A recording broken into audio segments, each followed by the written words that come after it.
ஆணவம் இல்லாத வீட்டில்தான் ஆண்டவன் புகுவான். அதாவது ஒரு வீட்டில் ஒரு குடும்பத்தில் வாழ்கிறவங்க ஆணவத்தோடு இருக்கிறாங்க. அந்த ஆணாக இருந்தாலும் சரி, கணவனாக இருந்தாலும் சரி, மனைவியாக இருந்தாலும் சரி, அந்த ஆணவ போக்கு அந்த ஆண்டவன் அந்த வீட்டில் இருக்க மாட்டான் அப்படின்னு இந்த மொழியில் சொல்கிறாங்க. உள்ளத்தால் துதிப்பவன் உயர்வையே அடைவான். மனசால இறைவனை துதிப்பவர்கள் உயர்ந்த நிலையை, பக்தியிலே உயர்ந்த நிலை அடைவார்கள். அம்பை விட கொடியது அன்பில்லாத சொல். கடுமையான வார்த்தைகள் பாய்க்கும் பொழுது ஒவ்வொரு மனசை எவ்வளவு புண்படுத்தும். அது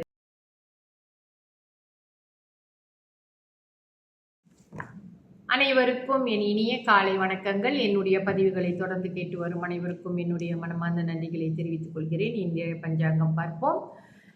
இன்றைய சூரிய உதயம் 7 மணிக்கு, சூரியாஸ்தமனம் 6:52க்கு. இன்றைய திதி வளர்பிறை துவாதசி. வளர்பிறை துவாதசி திதி முடியும் நேரம் இன்று காலை 7:37க்கு. அதன் பிறகு திரியோதசி ஆரம்பமாகும். இன்றைய நட்சத்திரம் உத்திராட்டாதி. உத்திராட்டாதி நட்சத்திரம் முடியும் நேரம் மாலை 5:35க்கு.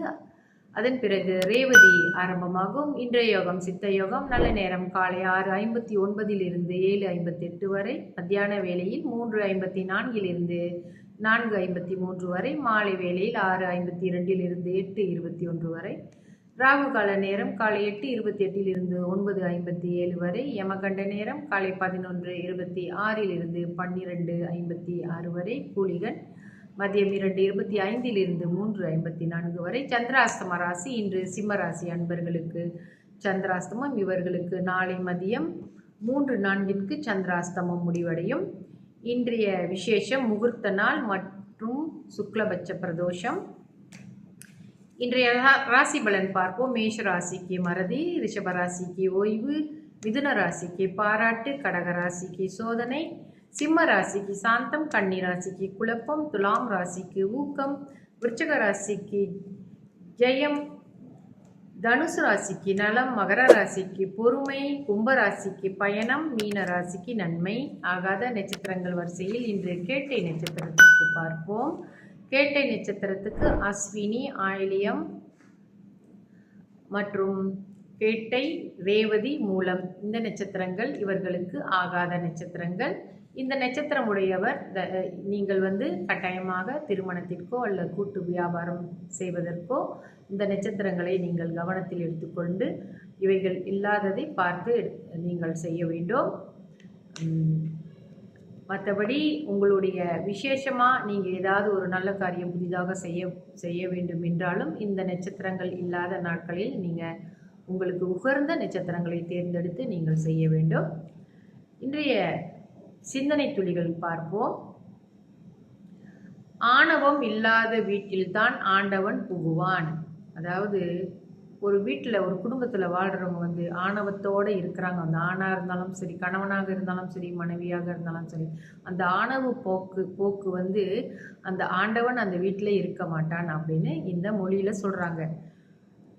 குறை காணா குணம் நிறைவாகவே இருக்கும். எதை பற்றியும் குறை கூறிக்கொண்டே இல்லாமல் ஒரு நிறைவாக எண்ணங்கள், குணங்கள் உள்ளவர்கள். ஒரு விஷயத்தை அதில் இருக்கிற நிறையான விஷயங்களை பார்ப்பதே நல்ல குணம். அல்லாது கேடில்லா எண்ணம் இறை துதிக்கு சமம். அதாவது கேடில்லா எண்ணம் என்றால் நம்ம மனசில் கெட்ட எண்ணங்கள் எல்லாமே இருந்துட்டாலே கூட அது இறை துதிப்பாடுவதற்கு சமம் அப்படின்னு சொல்கிறாங்க. உள்ளத்தால் துதிப்பவன் உயர்வையே அடைவான். மனசால இறைவனை துதிப்பவர்கள் உயர்ந்த நிலையை, பக்தியிலே உயர்ந்த நிலை அடைவார்கள். அம்பை விட கொடியது அன்பில்லாத சொல். கடுமையான வார்த்தைகள் பாய்க்கும் பொழுது ஒவ்வொரு மனசை எவ்வளவு புண்படுத்தும். அது அன்போட மோசமான விஷயம் அப்படின்னு சொல்றாங்க. ஆபத்தில் அருதுணையாக நமக்கு இருப்பது என்னவென்றால் ஆண்டவனின் திருநாமம். அப்ப நம்மளுக்கு ஏதாவது ஒரு ஆபத்து என்றால் நம்மளுக்கு ரொம்ப பேருக்கு இந்த பழக்கம் இருக்குது. ஓம் சரவணபவன் சொல்லுவாங்க. ராத்திரியில் ஒரு பயந்து கனவு கண்டால் கூட சரவணபவன் சொல்லுவாங்க, நமச்சிவாய சொல்லுவாங்க. இந்த மாதிரி அவர்களுடைய இஷ்ட தெய்வத்தின் நாமங்களை ஜபிப்பார்கள். அது எவ்வளோ ஒரு உறுதுணையாக இருக்கும் என்பது அனுபவித்து பார்த்தவர்களுக்கு தெரியும். ஸோ ஆபத்து நேரங்களிலே நாம் இறைவனுடைய நாமத்தை, நாம் வணங்கும் தெய்வம், அதாவது நம்மளுடைய இஷ்ட தெய்வத்தின் நாம ஜபம் செய்தாலே நமக்கு பெரு நன்மை உண்டாகும். நன்றி, வணக்கம்.